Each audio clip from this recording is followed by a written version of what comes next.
दूसरा पात्र भगवत गीता में हमारे सामने आता है संजय का। यह संजय कोई महत्वपूर्ण व्यक्ति नहीं है, यह तो राजप्रासाद में एक सेवक मात्र है।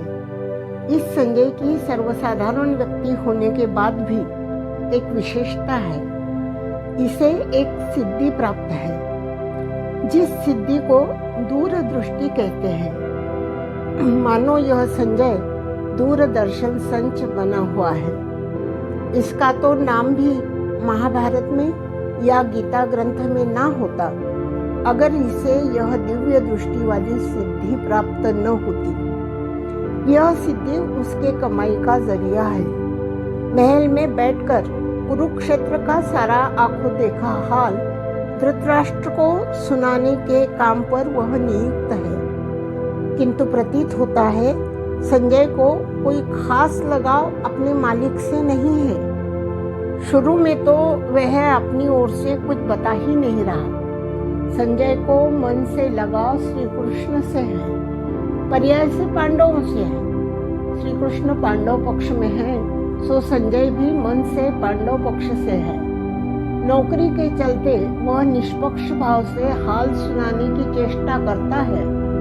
निष्पक्ष है नहीं शायद, वह अंदर से वह पांडव पक्ष की जीत ही चाहता है।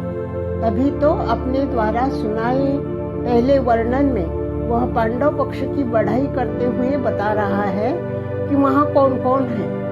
वे सब कितने बड़े मान्यवर योद्धा है, रथी महारथी है, और इन सभी महारथियों का नाम स्वयं दुर्योधन ही ले रहा है जब गुरु द्रोण से वह बातें कर रहा है।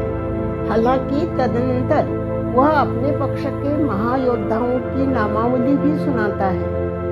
भीम, अर्जुन, सात्यकी, विराट, राजा द्रुपद, दृष्टकेतु और चेकितान, काशीराज, पुरुजित, कुंतीभोज, शैव, युधामन्यु, दमोजा, अभिमन्यु, द्रौपदी के 5 पुत्र, इनकी वीरता का बखान दुर्योधन कर रहा है। यहीं से उसके हार की शुरुआत हो गई है। प्रथमतः व्यक्ति मन से हारता है, फिर परिस्थिति से। इतने महान वीरों के चलते क्या मेरी जीत होगी, ऐसी शंका का बीज उसके मन में पड़ गया होगा, जैसा कि आमतौर पर होता है। युद्ध भूमि में दुर्योधन पांडव पक्ष का बखान कर रहा है। यह सुनकर धृतराष्ट्र खुश तो होगा नहीं। यहीं से उसके जलने भुनने की शुरुआत होती है। कोई भी घटना पहले कल्पना में हमारा मन स्वीकारता है, फिर वह प्रत्यक्ष में घटित होती है।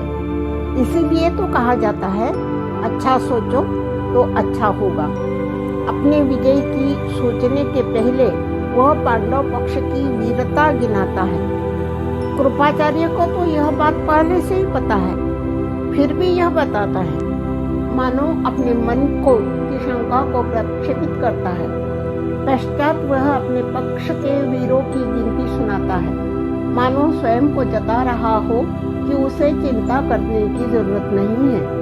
किंतु उसके पहले ही वाक्य से लगता है श्री कृष्ण ने उसके मन को हराना आरंभ कर दिया है।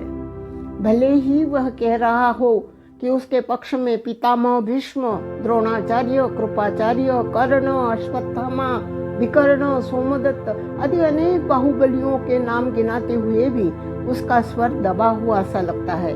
धृतराष्ट्र भी आशंकित है।